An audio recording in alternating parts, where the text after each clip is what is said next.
It's a gloss and a shimmer and a soft gel lip balm. In today's episode, we're making lip balm, the Sweet Lily Marsh recipe. Now in the last video, we made a silk smooth lip balm that hardened into a chapstick texture wax, which is great for hot weather. But today we have a completely different recipe, which is a soft cream lip balm. Now this formula will firm up to make storage clean and simple, but the texture is much softer and it stays as a thick coat over the top of your lips. It has a texture of lip gloss rather than a moisturizing chapstick. So let's get into our ingredients. Here we're going to be using a little bit of cocoa butter and a little bit of beeswax. Now these are the two that are going to be what brings everything to a firm texture in the pot, but not too much. We're going to use just enough so the finished product will have a butter-like texture. Next, we'll be using plenty of lanolin. This is my favorite ingredient of all my lip balm products. Now, lanolin has a sticky texture to it, and this helps the product stay in place when you apply it onto your lips. It also has a moisturizing quality. So for me, this is the golden ingredient. Next, we'll be using some glycerin. This is what will give your product a heavy, wet, slick feel, and this is what will help keep the moisturizer feel on your lips for a little while so it doesn't evaporate very quickly. Clear jojoba oil will add a velvety texture onto the lipstick and it will feel nice and soft like silk. Then we'll be adding some castor oil and this helps with slickness. Finally, we have a little bit of a flavor oil. In this case, we're using cinnamon, but you can use any flavor that you like. Our colors today will be 24 karat gold, which is a shimmer mica, and then we'll be using Cosmic Caroline along with a little biodegradable glitter sprinkled in there, and then we'll do a version of mixing those two together and get a really pretty peach. We'll also need some measuring spoons and a little pipette dropper so that we can transfer our oils without making too much of a mess.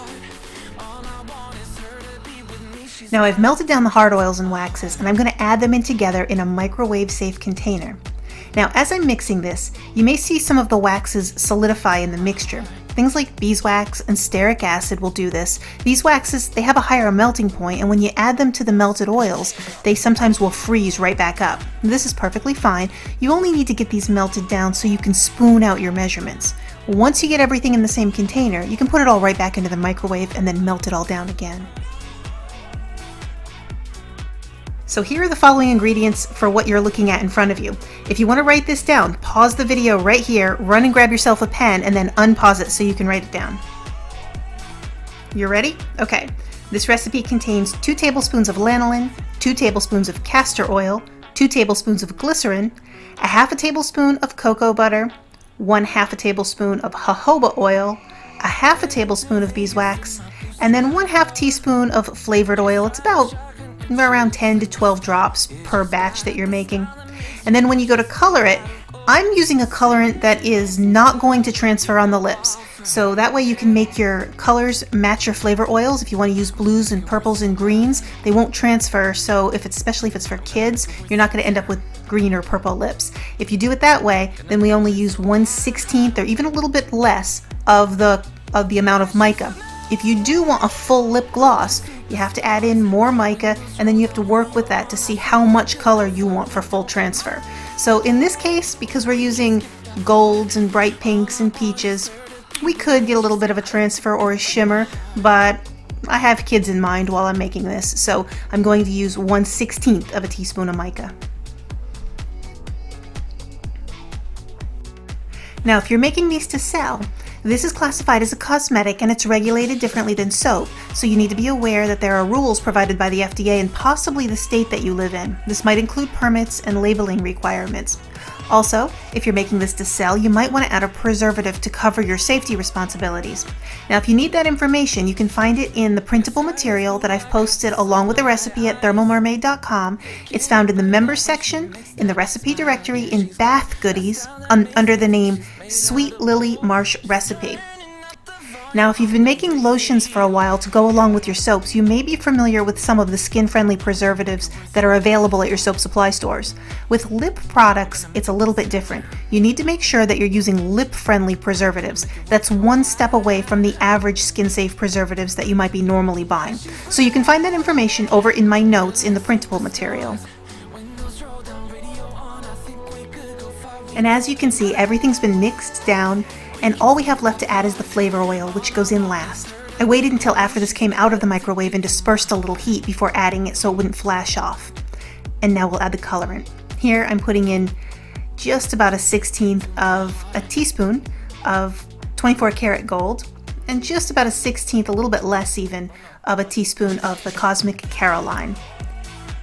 I'm going to throw in just a little pinch of biodegradable silver glitter, just for fun, and then we'll blend these down well so that you can see how easily these colors disperse and how thoroughly the colorants mix even with just a touch of mica.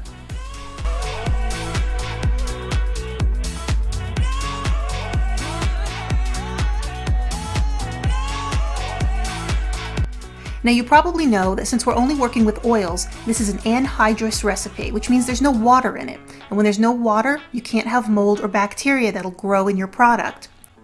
Now it's reasonable to imagine that when people are putting their fingers in the jar, or if moisture is introduced later on after the jar's been opened, that bacteria and mold could possibly grow along the neck and the ring. However, I was just reading on some of the chemistry forums that when laboratories were sending in their products for testing, they were still finding bacteria and mold in the bottom of the jar. Now that would be unusual since the moisture would be introduced at the top of the jar. And it turns out that this had come from the jars being soaked in water and then not being thoroughly dried for whatever reason before the product was added.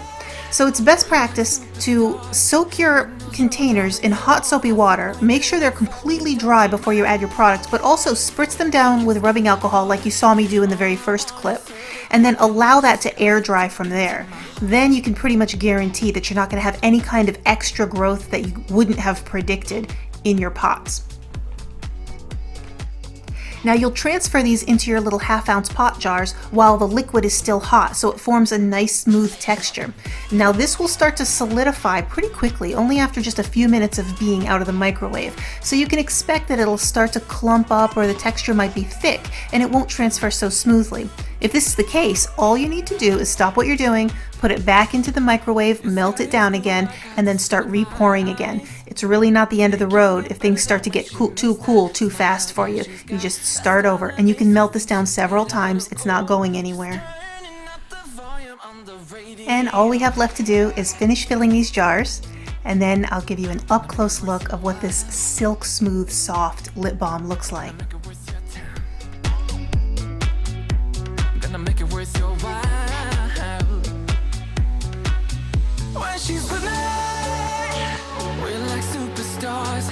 Windows roll down, radio on. I think we could go far. We don't need money. And here is our Sweet Lily Marsh soft lip balm recipe as a final product.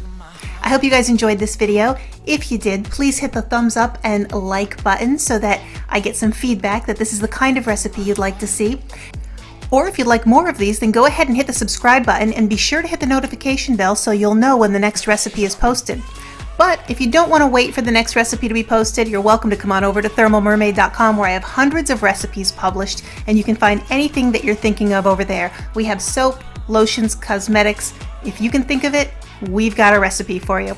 So you're welcome to join us there. If you'd like to work out these recipes, or if you're just trying your own recipes, you're also welcome to come over and join us at the Facebook group, which is Thermal Mermaid Soap and Bath Making. It's perfectly free to join. You don't have to be a member anywhere to sign up. You just show up and have fun and come soap with us.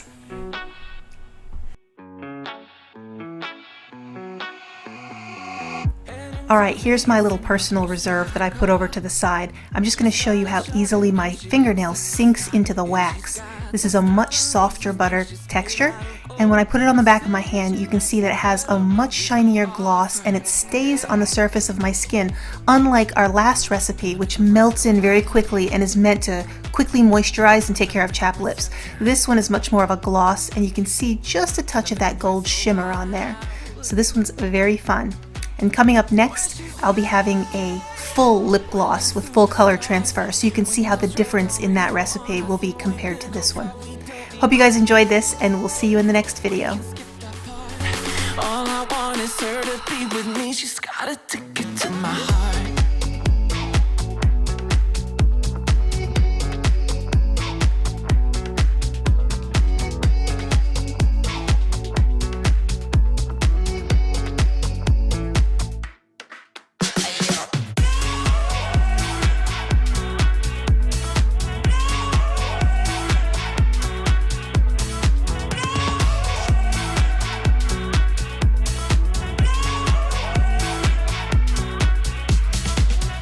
sky is blue, I got the sun in my eyes. It can't get better than when she makes that smile, yeah.